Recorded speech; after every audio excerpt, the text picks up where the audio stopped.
খবর বাংলা।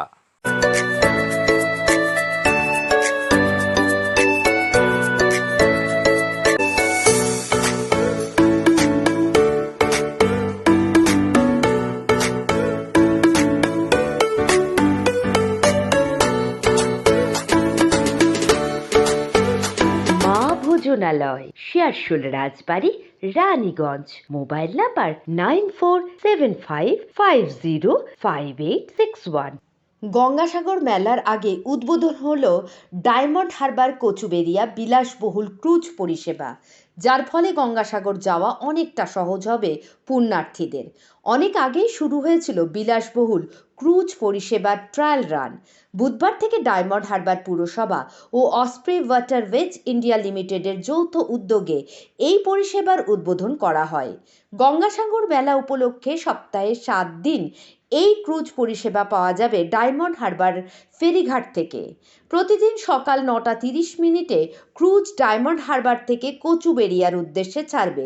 তবে গঙ্গাসাগর মেলার কটা দিন 13 জানুয়ারি থেকে 16 জানুয়ারি সকাল 8:30 থেকে 4 ঘন্টা অন্তর দিনে 3 বার পরিষেবা পাওয়া যাবে বলে জানান ক্রুজ কর্তৃপক্ষ। অবশ্য অন্যান্য সময়ের থেকে ভাড়া একটু বেশি থাকবে গঙ্গাসাগর মেলাতে। ওয়ান ওয়ে টিকিট পরিষেবা 1600 টাকা এবং 2 ওয়ে টিকিট একসাথে কাটলে 3000 টাকা, এমনটাই জানানো হয় কর্তৃপক্ষের পক্ষ থেকে। গঙ্গাসাগর মেলার 4টে দিন বাদ দিয়ে ক্রুজের টিকিট মূল্য থাকবে প্রিমিয়াম শ্রেণীর জন্য 630 এবং ইকোনমি শ্রেণীর জন্য 530 টাকা। ক্রুজ পরিষেবার টিকিট অনলাইনে সংস্থাটির ওয়েবসাইটে পাওয়া যাবে, এমনকি অফলাইনেও পাওয়া যাবে বলে জানান কর্তৃপক্ষ। অনেক কম সময়ে অনেক কম খরচে এবার গঙ্গাসাগর যাত্রা ডায়মন্ড হারবার থেকে। পুরসভার পক্ষ থেকে জানানো হয়, সাংসদ অভিষেক বন্দ্যোপাধ্যায়ের উদ্যোগে ডায়মন্ড হারবারের মুকুটে নতুন পালক জুড়ল। অবশ্য গঙ্গাসাগর মেলার আগে এই পরিষেবা চালু হওয়াতে অনেকটাই খুশি পুণ্যার্থীরা। কখন ছাড়ছে? এখান থেকে 9:30টায় ছাড়া হয়, আর সকালবেলা ফিক্স টাইম, আর ওখান থেকে কচুবেড়িয়া থেকে 4:30টার সময় ফিক্স টাইম। মেলা টাইম ছাড়া, মেলাটা একটা এক্সেপশন ব্যাপার, 13-14-15।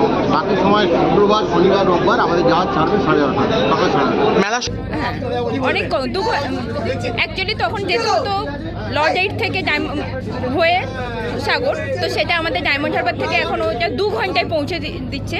তো তার সঙ্গে এই যারা অ্যাডভেঞ্চার মানে যেতে পছন্দ করে এইভাবে, তো তাদের জন্য সত্যি খুব ভালো। আমাদের এখানে সর্বপ্রথম আমরা থ্যাঙ্কস জানাই আমাদের এমপি অভিষেক বাবুকে।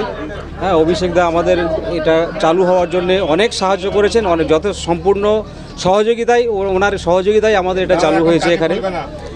আর তারপরে আপনার উত্তরে আসি, যেটা আমাদের ডায়মন্ড হারবার থেকে সাগর গন্তব্যস্থল সময় লাগছে 1 ঘন্টা 45 থেকে 2 ঘন্টা।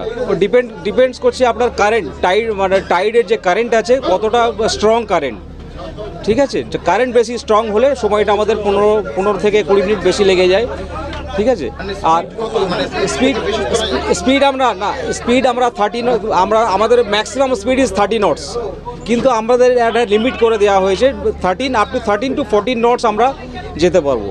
ভারতবর্ষে ডায়মন্ড হারবারের নাম বিখ্যাত করার জন্যে আমার সংসদ সদস্য অভিষেক বন্দ্যোপাধ্যায়ের নাম সবসময় উচ্চারিত হয়। তিনি আরেকটা পালক যুক্ত করেছেন, এই পালক ক্রুজ, কিন্তু আরও পালক আস্তে আস্তে সব আসবে এই বছরে। এ পালক ডায়মন্ড হারবারকে সুন্দর করার জন্যে, ডায়মন্ড হারবারকে পর্যটন কেন্দ্র গড়ে তোলার জন্যে, ভারতবর্ষের মধ্যে একটা জায়গায় নিয়ে যাওয়ার জন্য তিনি চেষ্টা করছেন। ডায়মন্ড হারবার থেকে স্বরূপপথে গঙ্গাসাগর যেতে একটা সময় সাপেক্ষ ব্যাপার থাকে, সেই জায়গায় দাঁড়িয়ে আমরা এই যে ডায়মন্ড হারবার পৌরসভা এবং অসপ্রে ওয়াটারওয়েজ প্রাইভেট লিমিটেডের যৌথ উদ্যোগে আজকের যে আমরা ক্রুজের শুভ উদ্বোধন হলো, তাতে ডায়মন্ড হারবারবাসী খুব খুশি। এবং আমাদের মনে হয় যে সময়ের যেহেতু অনেক কম লাগবে, সেই হিসেবে ডায়মন্ড হারবারবাসী অবশ্যই। অরিজিৎ মণ্ডলের রিপোর্ট, খবর বাংলা, দক্ষিণ 24 পরগনা।